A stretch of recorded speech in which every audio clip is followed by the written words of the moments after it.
Assalamualaikum warahmatullahi wabarakatuh. Nama saya Tarini, CGP Angkatan 7 dari UPTD SDN 2 Kedokan Gabus, Kabupaten Indramayu.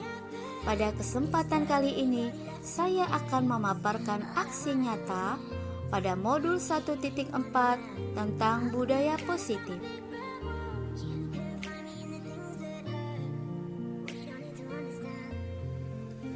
Perkenalkan, beliau adalah dua pendamping hebat saya. Yang pertama, fasilitator yaitu Ibu Ade Mutiarawati dan pengajar praktek Bapak Suwandi. Latar belakang 1. Sebagai pemenuhan tugas CGP pada modul 1.4 budaya positif. Dan yang kedua, budaya yang baik akan menjadi sebuah identitas sekolah.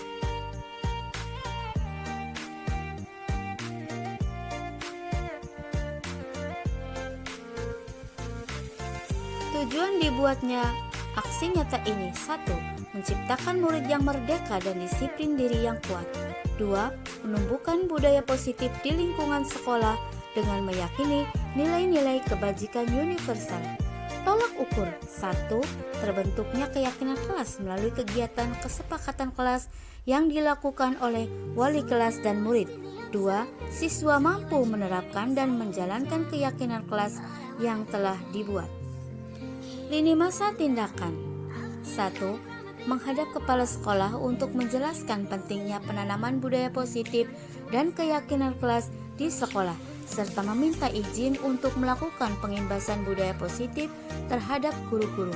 2. Mengumpulkan rekan guru untuk melakukan diseminasi pemahaman materi budaya positif. Dan yang ketiga, berkolaborasi dengan wali kelas dan siswa untuk membuat keyakinan kelas masing-masing. Dukungan yang saya dapatkan: 1. Dari kepala sekolah dan rekan guru serta murid. 2. Sarana dan prasarana. Ketiga, dukungan dari orang tua siswa untuk melakukan budaya positif di rumah.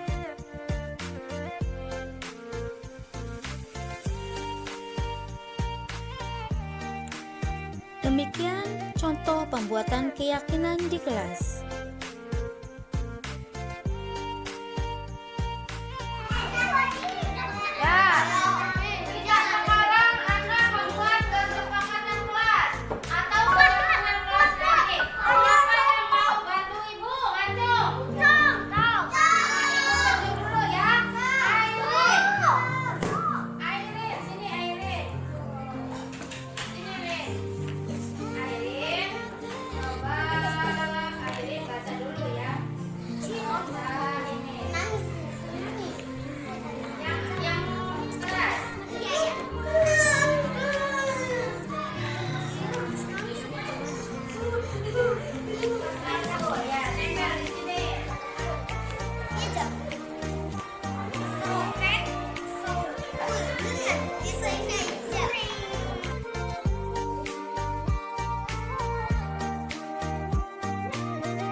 Alhamdulillahirobbilalamin.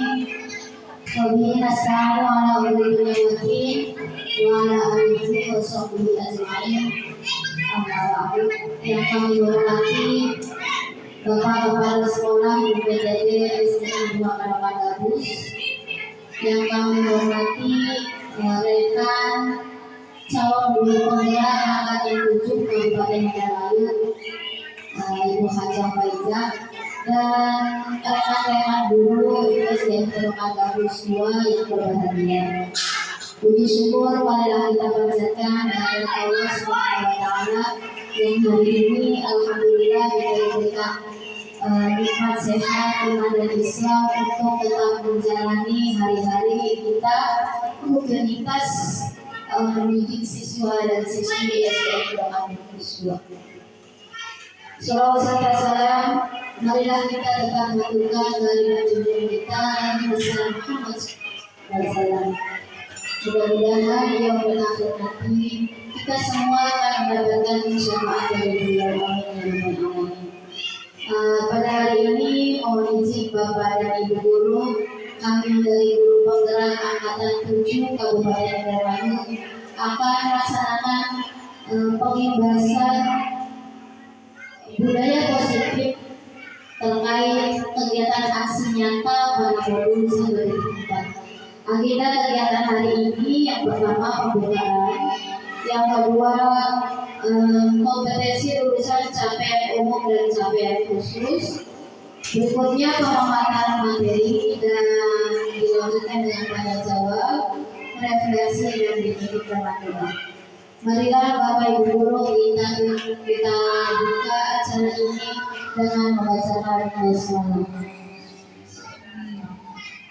Sebelum kegiatan ini dimulai, kami persilakan kepada Bapak Kepala Sekolah untuk menyampaikan sepatah dua patah kata untuk kami kepada Pak Danso. Dipersilakan.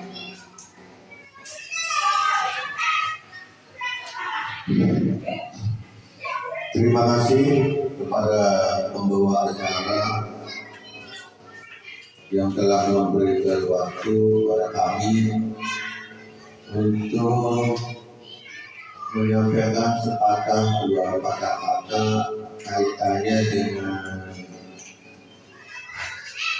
aksi nyata calon guru penggerak Angkatan 7 Kabupaten Indramayu. Assalamualaikum warahmatullahi wabarakatuh. Alhamdulillah wasyukurillah wala quwwata illa billah. Pertama-tama mari kita panjatkan puji dan syukur kepada Allah Subhanahu wa taala. Pada pagi ini kita sama-sama akan mendengarkan paparan dari calon guru penggerak, yaitu yang akan disampaikan oleh Ibu Haji Baijah, dan ibu kali ini kaitannya dengan materi budaya positif. Rekan guru yang saya hormati, rekan calon guru penggerak yang saya hormati, alhamdulillah kami berkumpul di sini untuk mendengarkan paparan yang disampaikan oleh pemateri Ibu Haji Baijah dan ibu kali ini kaitannya dengan aksi nyata budaya positif, tentunya yang ada di sekolah ya Bu. Ya. Oleh karena itu nanti rekan-rekan guru simak apa yang disampaikan oleh pemateri tersebut. Kemudian kalau ada hal-hal yang dianggap tidak dimengerti ataupun kurang paham, silakan ditanyakan dengan sejelas-jelasnya, karena ini nanti imbasnya kepada murid. Sekali lagi, kami dari BTG SDN 2 Kabupaten Kampus ya Terima kasih kepada kedua narasumber yang akan menyampaikan materi ini. Silakan sampaikan.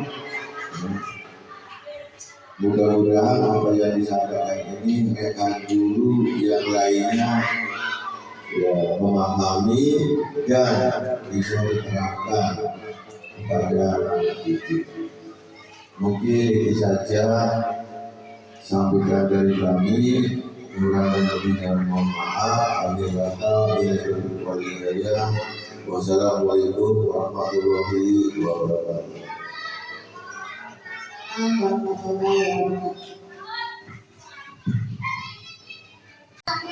Yang kita jawab setuju atau tidak ini baik untuk siswa, maka mari kita sama-sama mendengarkan penjelasan dari kita yang pertama, yaitu CGP Angkatan 7 Kabupaten Indramayu, Ibu Haja Faizah. Dipersilakan. Assalamualaikum warahmatullahi wabarakatuh. Bapak Ibu yang berbahagia dan Bapak sekolah yang terhormat, rekan calon guru penggerak Angkatan 7, dengan saya tadi ini yang berbahagia. Alhamdulillah, hari ini kita bisa melakukan pengembasan budaya positif karena tidak ada fokus, tidak ada merupakan menjadi. Sudah saya berikan gambarannya ke Bapak Ibu sekalian. Silakan bisa dibuka sambil mendengarkan pemaparan saya. Yang pertama yaitu tentang makna budaya positif. Ya, apa sih budaya positif itu? Apakah positif corona gitu ya? Ataukah positif hamil? Ataukah seperti apa? Budaya positif yaitu suatu nilai-nilai dan keyakinan serta kebiasaan-kebiasaan di sekolah yang berpihak pada murid agar murid dapat berkembang dan menjadi pribadi yang kritis. Duduk kritis mau meninggal dunia bukan, akan tetapi mampu berpikir hots, yaitu berpikir dengan nalar yang bagus gitu, dengan tingkat tinggi, bernilai, berpribadi yang kritis, penuh hormat dan bertanggung jawab. Jadi bagaimana kita menanamkan budaya-budaya yang baik kepada siswa, intinya seperti itu. Itu yang dinamakan dengan budaya positif.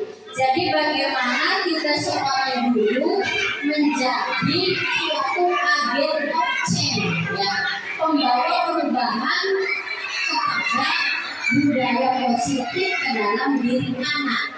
Karena anak itu dari rumah ke sekolah adalah untuk mendapatkan sesuatu hal yang baru. Mereka dari rumah diumbangi tanggung tuannya ke sekolah itu untuk mendapatkan budaya-budaya positif untuk kehidupannya di masa yang akan datang. Nah, itu adalah tugas kita semua untuk memberikan pencerahan kepada murid dengan budaya-budaya positif. Itu ya, yang maksud dengan budaya positif. Selanjutnya yaitu ada paradigma baru tentang tata tertib. Biasanya kan di sekolah ada tata tertib sekolah. Nah, ada paradigma baru yaitu tentang keyakinan kelas atau keyakinan sekolah. Apa sih beda antara tata tertib dan keyakinan kelas? Gitu ya. Bapak Ibu bisa kalau dulu bisa membandingkan contoh ya, murid harus nih di halaman yang ini contoh peraturan atau tata tertib sekolah. Selalu kembalikan buku ke tempatnya. Itu berarti masih tata tertib atau peraturan. Diharapkan itu dirubah menjadi keyakinan kelas. dilarang mengganggu orang lain, berarti menghormati orang lain. Hadir di sekolah 15 menit sebelum pembelajaran dimulai. Diganti menghormati orang lain, menghargai waktu dan berkomitmen. Apa sih beda antara tata tertib dengan keyakinan kelas? Yang pertama yaitu bahwa keyakinan kelas dirumuskan bersama dengan siswa. Jadi kalau tata tertib itu kan yang buat guru atau pihak sekolah, gitu ya.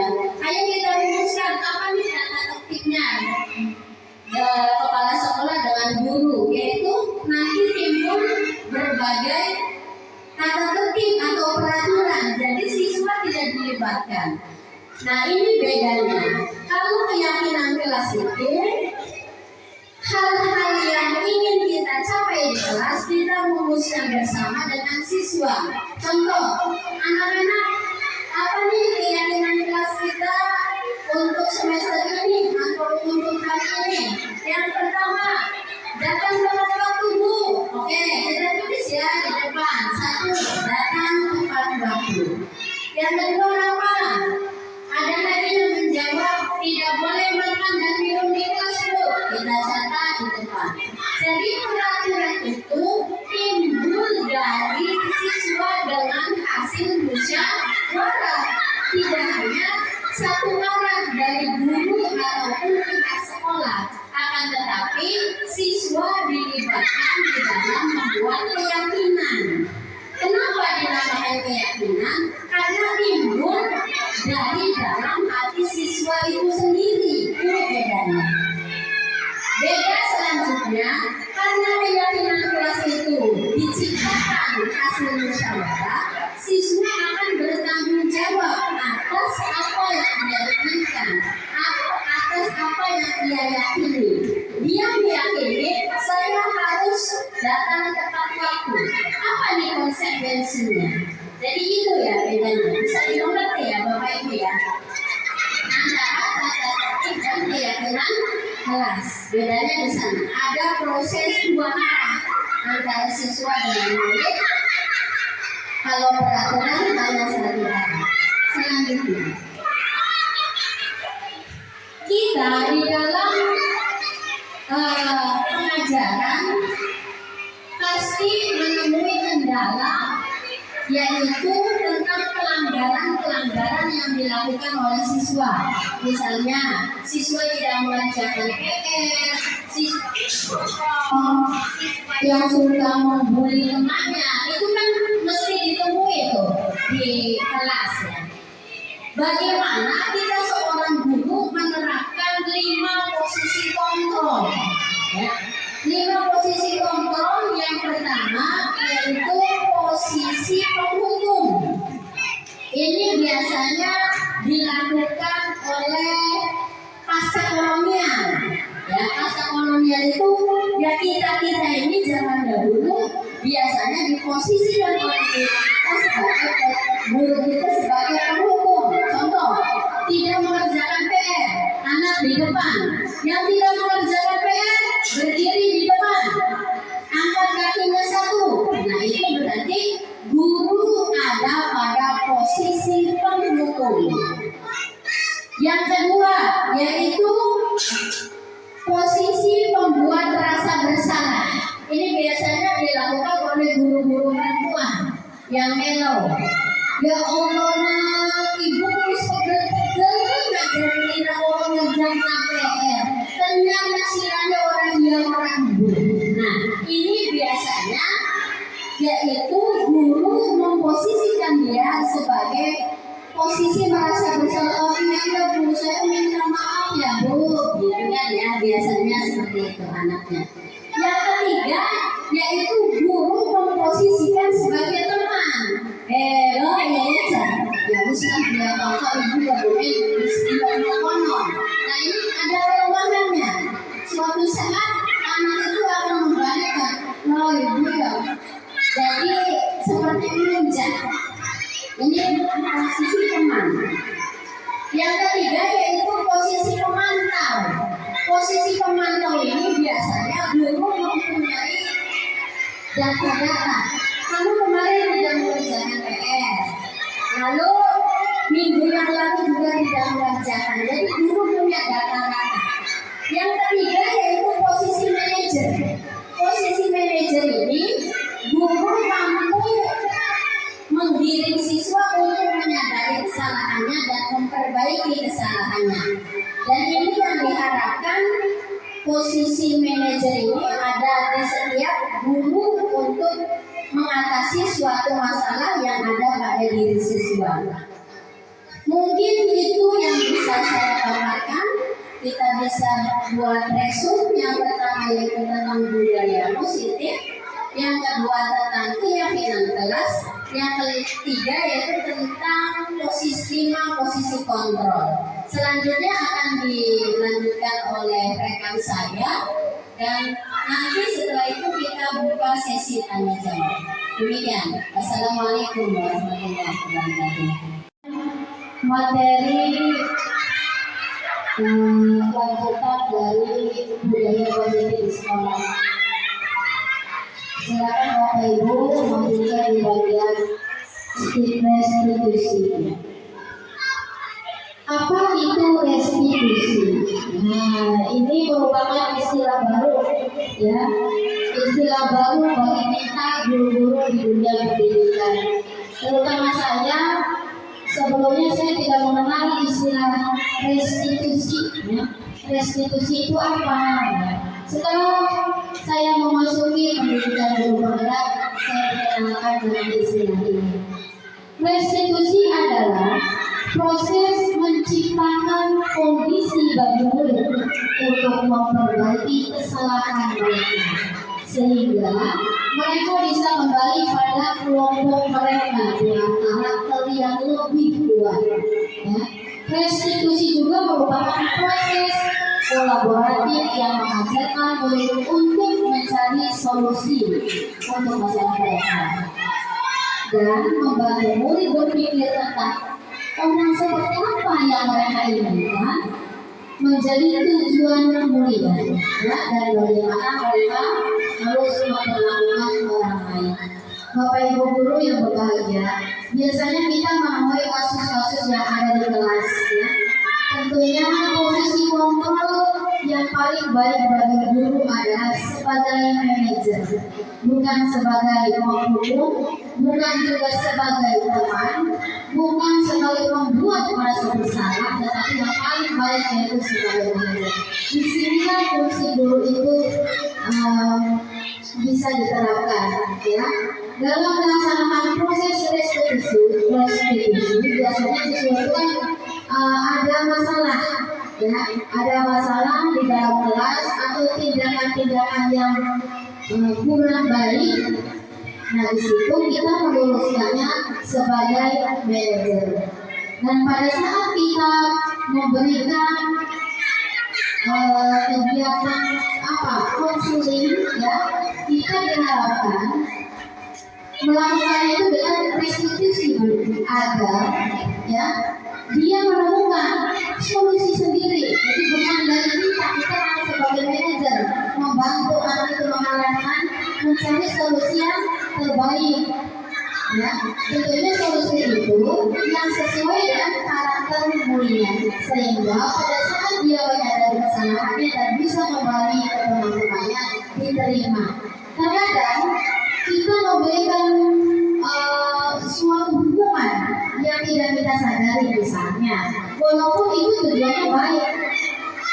Yang tidak pikir, yang mana tadinya sudah membuat keyakinan kelas, misalnya, yang tidak pikir kelas, nanti silakan membersihkan kamar mandi, ya, kamar mandi atau WC, silakan digosok WC-nya. Itu sebenarnya positif, ya Bu, ya. Membersihkan itu kan bagus hukuman itu, ya, agar tercipta kondisi yang sehat, ya, kemudian bersih. Nah, kemudian dari hukuman itu si anak tersebut ditertawakan, ya, akhirnya dia timbul dalam hatinya minder atau dia tidak mengenakan. Nah, di situ letaknya sebagai manajer kita perlu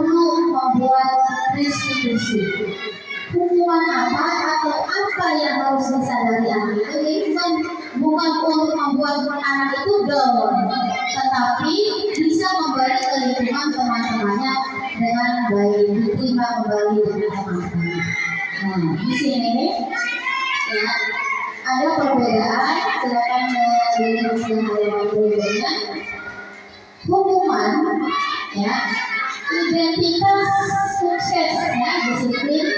Nah, di sini ada konsekuensi dan restitusi. Perbedaannya di situ. Yang seharusnya kita lakukan adalah restitusi. Contoh, sesuatu yang menyakitkan harus terjadi. Ini biasanya ada ya di lingkungan anak-anak kita. Entah itu saling membuli atau apa gitu ya.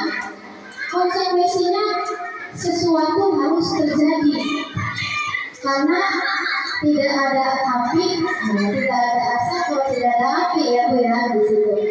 Guru akan mengarahkan siswa untuk mengenali dulu kesalahan apa yang tadi dia lakukan. Pada tahapan restitusi ini ada pilihan-pilihan. Guru mengarahkan pilihannya. Jadi ditanyakan kepada siswa, kamu itu tadi melakukan apa? Ya. Kemudian anak itu akan menjawab, hal seperti itu baik atau tidak. Jadi anak ditanya dulu keyakinannya. Ketika anak menyatakan bahwa dia itu bersalah, kita juga ngomong, nah kalau bersalah harusnya bagaimana? Seperti itu posisinya aja. Ya, di sini ada 9 ciri-ciri restitusi. Antaranya restitusi 1, bukan untuk menebus kesalahan, ya, namun untuk belajar dari kesalahan. Guru hendaknya meyakinkan anak bahwa kegiatan restitusi ini, ya, walaupun dipanggil secara pribadi di ruang BK, diyakinkan bahwa kegiatan ini bukan untuk mencari kesalahan anak, tetapi kita akan belajar dari kesalahan yang dilakukan. Kemudian memperbaiki hubungan. Ketika anak melakukan kesalahan, dia akan minder. Secara tidak disadari dia akan minder karena dia merasa bersalah.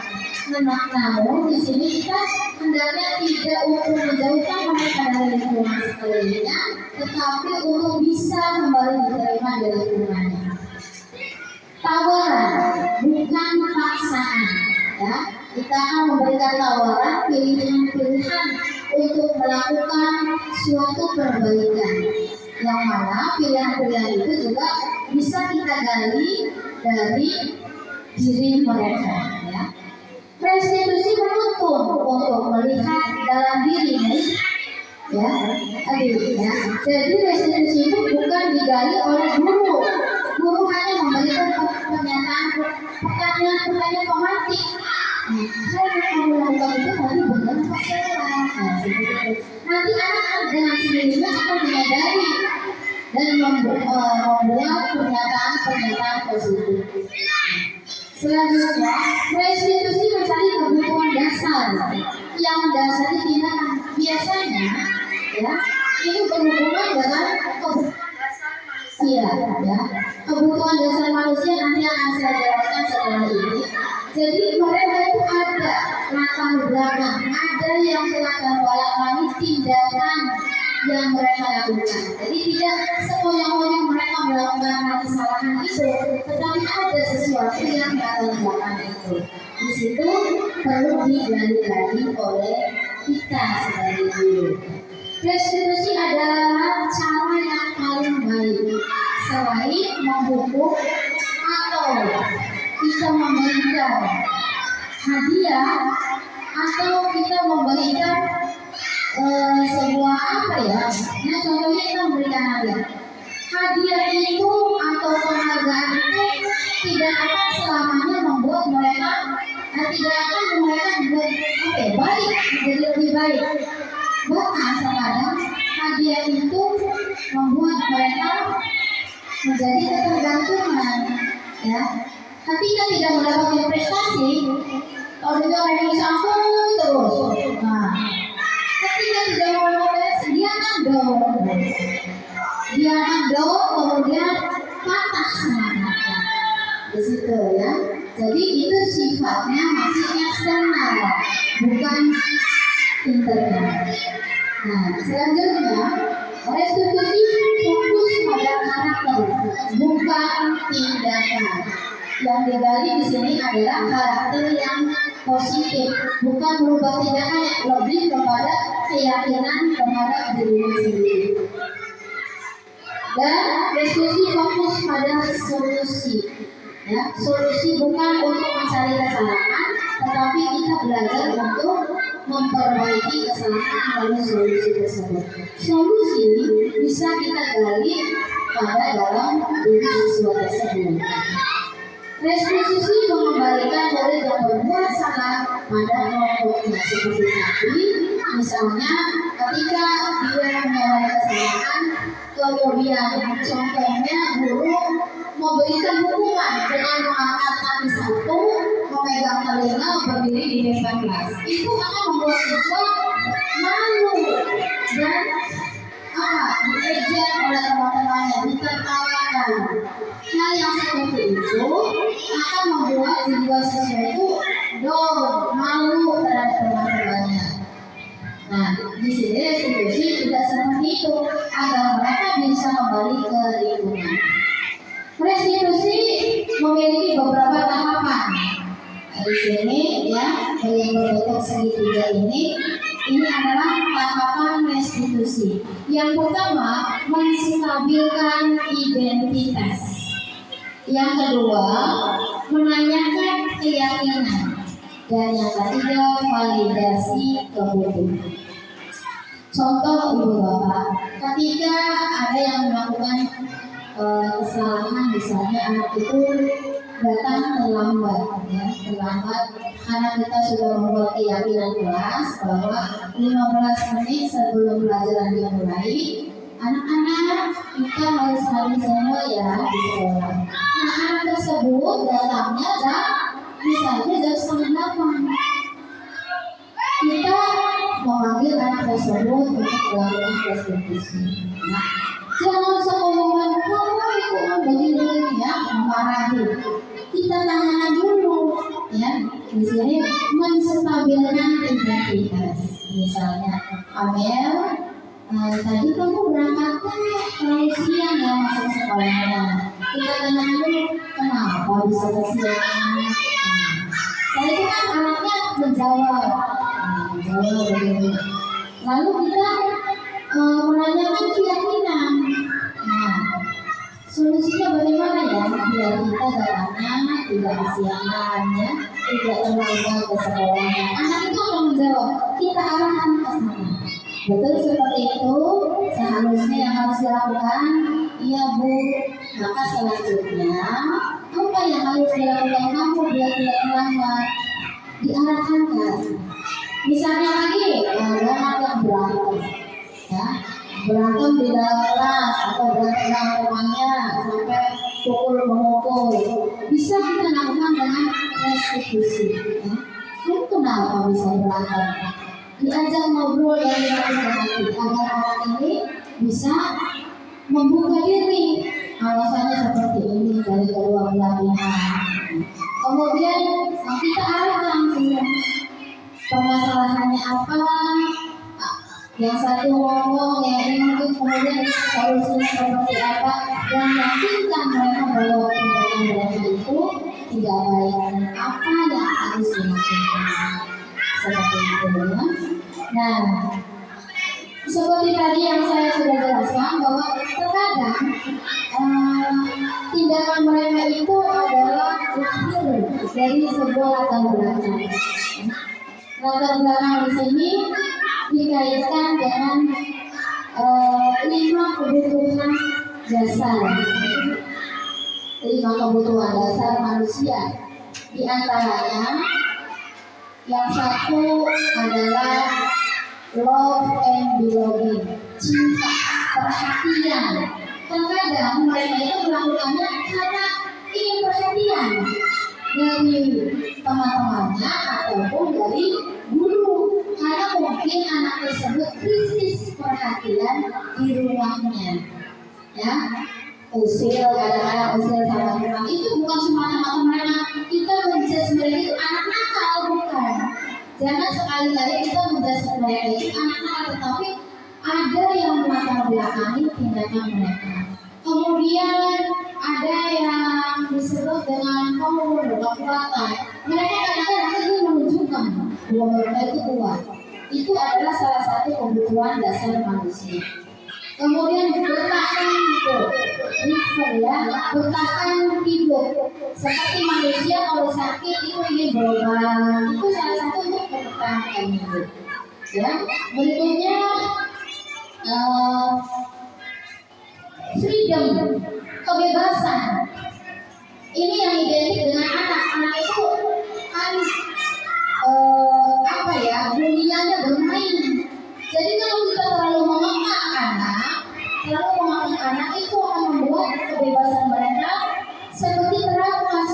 Jadi ketika belajar itu, mari kita sisipin dengan hal-hal yang menyenangkan bagi mereka, seperti sedikit permainan-permainan kecil, agar kegiatan rasa fun yang ada di dalam mereka itu terpenuhi. Ya, jadi mereka tidak mencari hal-hal yang mengasihkan, tetapi dengan tindakan yang tidak tepat. Ya, tadi salah satunya yaitu fun atau kesenangan. Nah, itu kurang lebihnya pemaparan materi dari saya dan rekan saya Ibu Aji Malika tentang 5 dasar kebutuhan manusia dan restitusi. Untuk selanjutnya, mari kita ke agenda yang lain, yaitu sesi tanya jawab. Maka dipersilakan kepada Bapak dan Ibu, barangkali ada yang bertanya. Silakan. Saya mau bertanya mengenai dari 5 posisi kontrol yang telah dipaparkan tadi. Terlihat seperti bagi saya hampir sama baiknya, tetapi yang terbaik untuk diimplementasikan di sekolah kita ini kira-kira posisi kontrol yang mana? Itu saja yang saya tanya.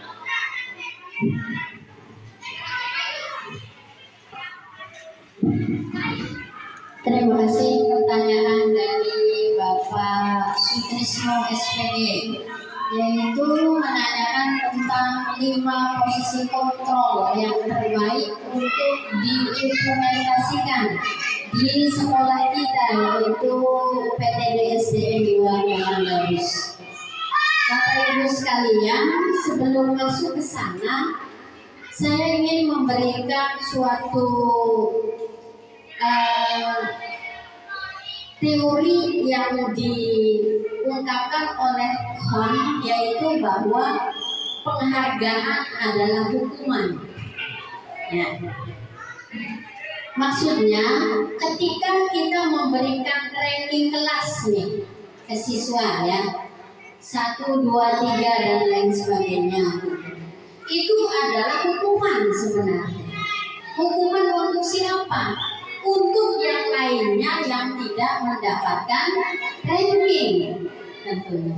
Dan hukuman juga untuk dia, karena suatu saat dia ranking 2 atau tidak dapat ranking, yaitu hatinya kecewa. Jadi ini bagai buah si malakama, ya.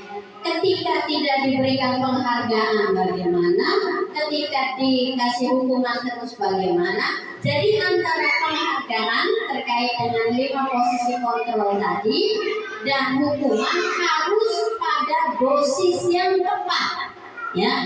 Dan dalam menerapkan posisi kontrol juga kita tidak bisa memukul rata hukuman semua, manajer semua, tapi dilihat dari kebutuhan dasar siswa. Karena ada nih siswa, maka dialihkan 5 Iya kan?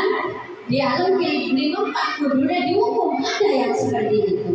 Jadi kita sebagai guru memang yang paling baik adalah posisi manajer, yaitu menggiring siswa untuk meyakini motivasi internal di dalam dirinya.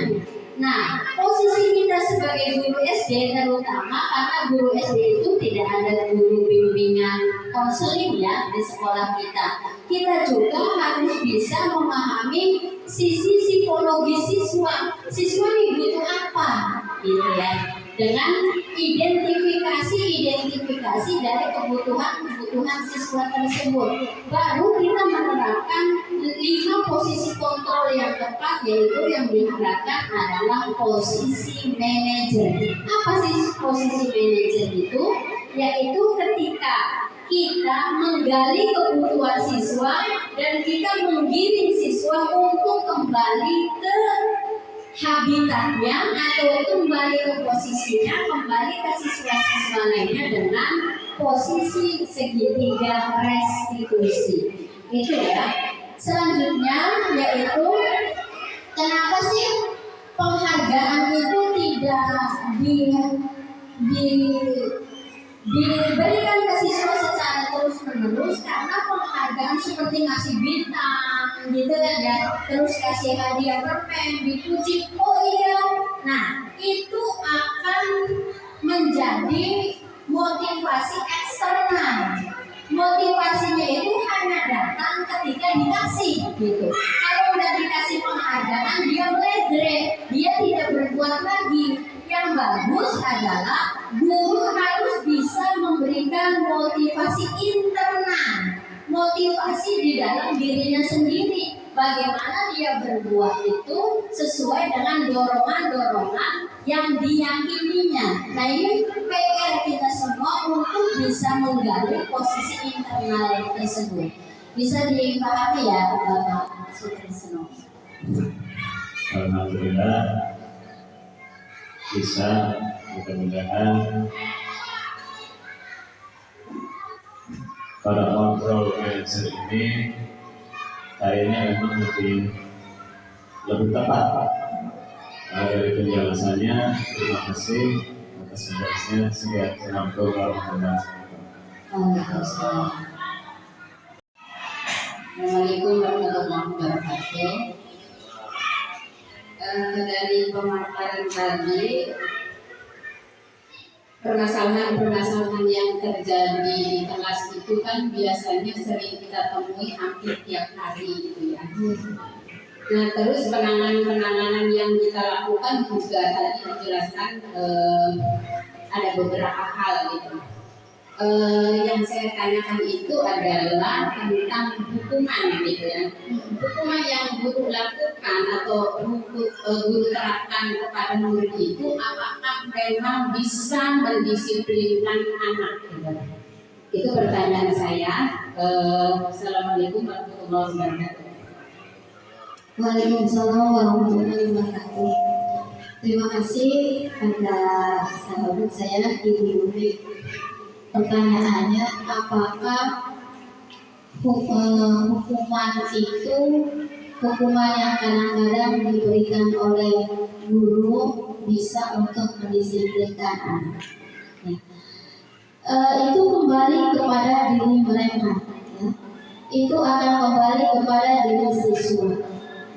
Ketika guru memberikan suatu hukuman atau memberikan imbal balik atas apa yang mereka lakukan, tindakan yang mereka lakukan, di sini guru memberikan sebuah solusi ya, yang harapannya mendisiplinkan, tetapi di sini kembali lagi terhadap diri mereka. Ya, kadang ada anak yang diberikan hukuman atau diberikan sesuatu oleh guru itu tidak dilaksanakan atau tidak disiplin, ya, mereka malah membuat hal-hal yang lain gitu. Nah, di sini tentunya anak guru itu meyakinkan anak guru, ya, agar mereka agar terarah ke arah disiplin, ya. di sini guru tentu saja menggiring siswa untuk meyakini dulu, ya. Jadi sifatnya seperti tadi yang Ibu Haji jelaskan bahwa jangan yang bersifat eksternal. Ketika diberi hukuman, dia hanya takut karena hukuman itu, ya. Ketika hukuman itu tidak diberikan, dia akan melakukan yang lebih lagi, misalnya. Tentu di sini tidak disiplin, ya. Jadi kita berikan dulu keyakinan. Keyakinan itu harus hadir di dalam hati, ya. Misalnya mereka berantem. Kita memberikan hukuman kepada dua anak ini untuk piket, misalnya berdua, piket saja berdua, ya. Anggota piket hari itu tidak usah piket, jadi anak itu saja yang piket. Nah, tujuan kita ini kan ingin mendisiplinkan anak, ya. Tetapi kadang-kadang berbalik juga, ya. Kalau anak yang tidak mau disiplin, tetap diberikan hukuman juga mereka tidak akan menjalankan. Kita di sini tugasnya sebagai manajer untuk mengarahkan dia, meyakini dulu kegiatan untuk memperbaiki kesalahan tersebut sehingga secara alami mereka akan melaksanakan itu dengan baik. Begitu jawabannya. Terima kasih. Ya. Alhamdulillah kegiatan hari ini selesai. Mari kita merefleksikannya kegiatan hari ini. Silakan Ibu Hajar saja. Terima kasih atas kolaborasinya rekan-rekan. Mungkin yang terakhir yaitu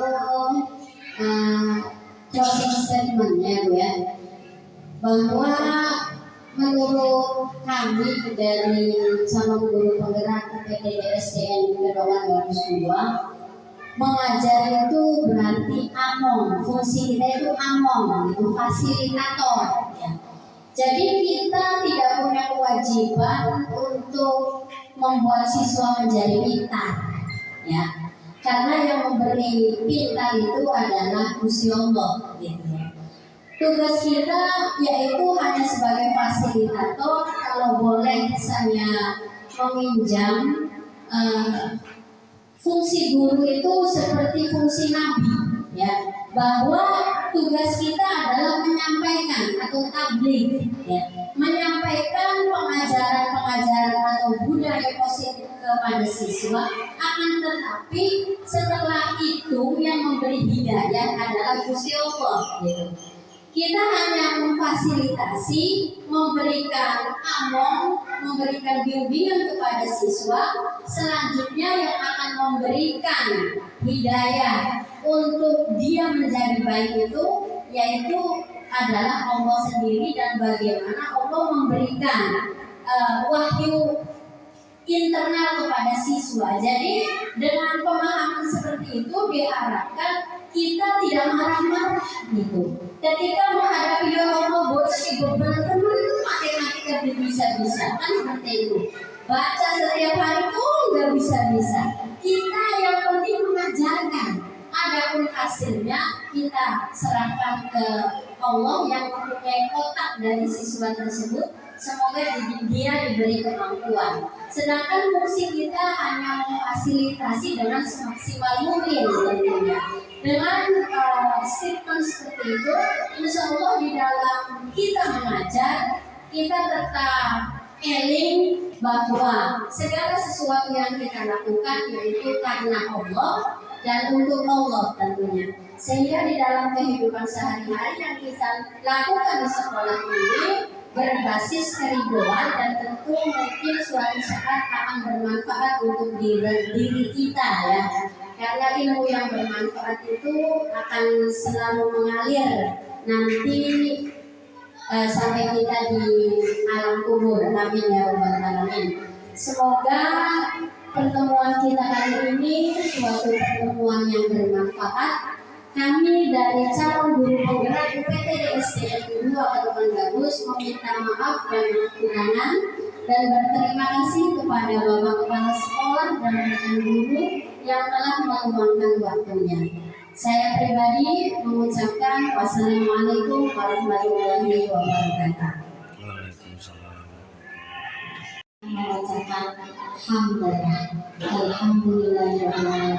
Mudah-mudahan kegiatan kita hari ini bermanfaat untuk kita semua. Amin ya rabbal alamin. Kurang dan lebihnya saya mohon maaf. Wassalamualaikum warahmatullahi wabarakatuh.